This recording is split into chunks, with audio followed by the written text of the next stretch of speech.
You might think you are a master behind the wheel, but most of you are unknowingly destroying your cars before you even leave the driveway. So let's fix your morning routine before you hand your mechanic another massive check for a lesson you could have learned for free. These are the absolute worst ways to start an engine. The hydraulic death grip. We all know that one driver who parks like they are on the run, leaving the steering wheel cranked all the way to the lock against the curb. When you start the car like this, you are effectively waking your engine up and immediately punching it in the throat. You are forcing the power steering pump to hit maximum hydraulic pressure the exact instant the belt starts spinning, which is total sabotage of your reliability. The engine is already struggling to find a stable idle, and now it has to fight the massive parasitic drag of a loaded steering system while the fluid is cold and resistant to flow. This extreme pressure forces the internal pressure relief valves to open immediately, creating immense heat and fluid turbulence before the system is ready. It cooks your power steering seals, forcing the internal rubber components to harden and leak, and stretches the serpentine belt until it glazes over. It is a completely avoidable way to stress the block. Just straighten the wheel before you turn the car off to relieve the pressure on the rack and pinion gears.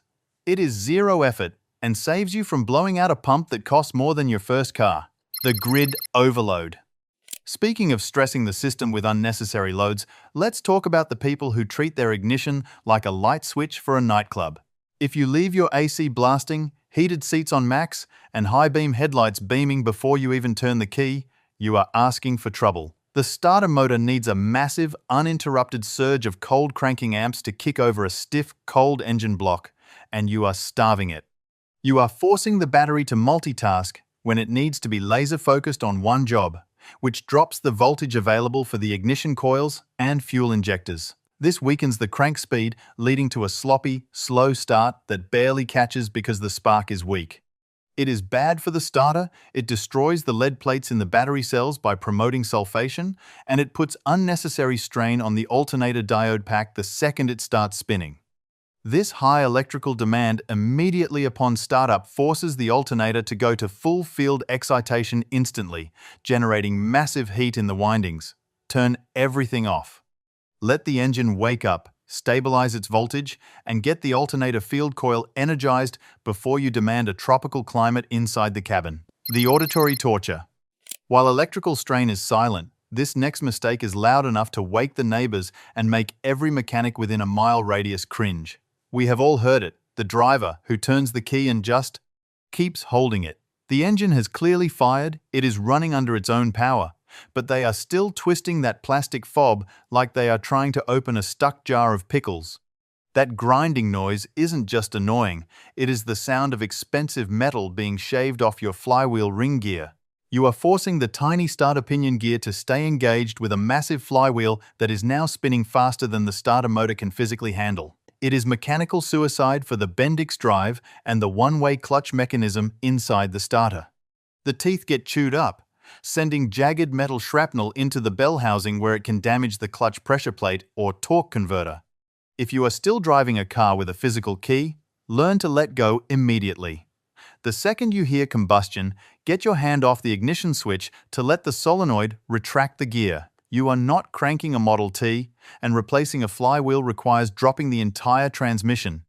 The manual transmission lurch. If you think grinding gears is bad, try launching your car through the garage door because you forgot how a transmission works. This is for the manual transmission purists who get too comfortable and forget to check their stick before twisting the key. Starting a car in gear without the clutch buried is a violent, chaotic event that makes you look like a total amateur while shattering your drivetrain components. The car bucks forward, the engine stalls, and your transmission mounts scream in agony.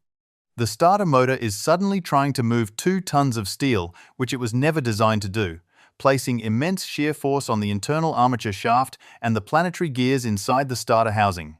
You are glazing the clutch disc surface due to the slip and shocking the U-joints, CV axles, and differential gears with a massive torque spike they weren't ready for. It is a rookie mistake that causes veteran-level damage to the thrust bearing on the crankshaft, which has to absorb that forward shove. Always wiggle the stick to check for neutral, or just keep your foot glued to that clutch pedal until you are actually ready to move. The cold rev flex. Now that the car is actually running, we have to address the biggest ego-driven mistake in the book that ruins more cam lobes than anything else. There is always that guy who starts his car and immediately stomps on the gas to hear the exhaust roar. It is pure vanity, and it is destroying your engine because the oil pump hasn't had time to pressurize the top end. Cold oil is thick like syrup. It cannot flow into the tight clearances of the valve train instantly. When you redline a cold engine, you are sending pistons flying at thousands of RPMs against cylinder walls that are barely lubricated, relying only on the residual film from the last drive. You are scoring the metal, wearing down the rings, and risking a spun bearing just to hear a little noise. Furthermore, the oil filter bypass valve might open due to high pressure, sending unfiltered, dirty oil straight to your bearings. The hydraulic lifters will collapse because they haven't pumped up yet, leading to valve float and potential piston-to-valve contact. It is not impressive, it is painful to watch.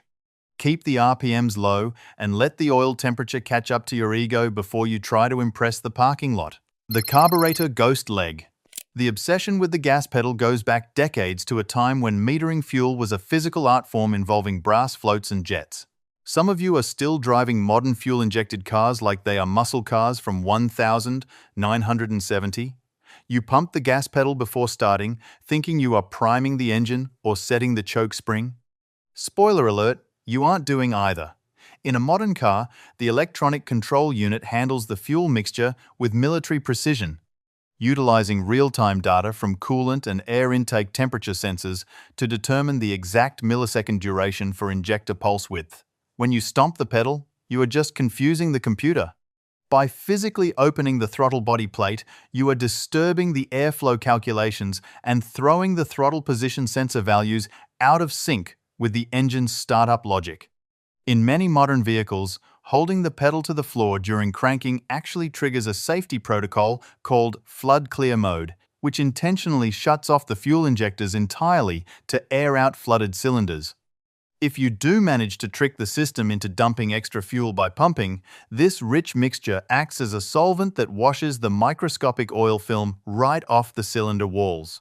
This leaves the piston rings rubbing against bare metal, causing vertical scratches known as bore scoring, while simultaneously fouling your spark plugs with conductive carbon soot. You are literally cleaning away the only protection your engine has against wear and potentially hydrolocking the engine with incompressible fuel. Keep your foot flat on the floor. Trust the electronics. They can cook up a better air-fuel ratio than your right foot ever could. The diesel patience test. Gasoline engines hate too much fuel, but diesel engines absolutely despise impatience and a lack of thermal energy. If you drive a diesel truck or car and you just hop in and twist the key immediately, you are fundamentally misunderstanding the physics under your hood. Diesel engines rely entirely on extreme cylinder pressure and internal heat to spontaneously ignite the fuel, not an electrical spark plug. When the engine block is soaked in cold ambient temperatures, those massive iron cylinders act as heat sinks, effectively becoming ice boxes that kill the combustion event before it can even start. You have to wait for the glow plug light on the dashboard to extinguish to ensure the intake air and pre-chambers are heated to operating temperature. If you skip this vital pause, you are cranking the starter motor endlessly against massive compression ratios, often double that of a gas car, trying to force combustion in a chamber that isn't chemically ready. This dumps unburnt raw diesel mist directly into the exhaust stream, where it condenses and gums up the variable geometry turbo vanes and clogs your diesel particulate filter, DPF, with wet, sticky soot. This condition, known in the industry as wet stacking, can glaze the cylinder walls, seal the piston rings with carbon, and lead to a permanent loss of compression over time. It kills the tough, rugged reputation of your truck when it sits there, sputtering white smoke like a broken tractor while you destroy your battery's cold cranking amps. Give it the 5 seconds it needs to warm the pre-chambers. Patience is significantly cheaper than a new starter or a forced DPF regeneration. The idle sludge factory.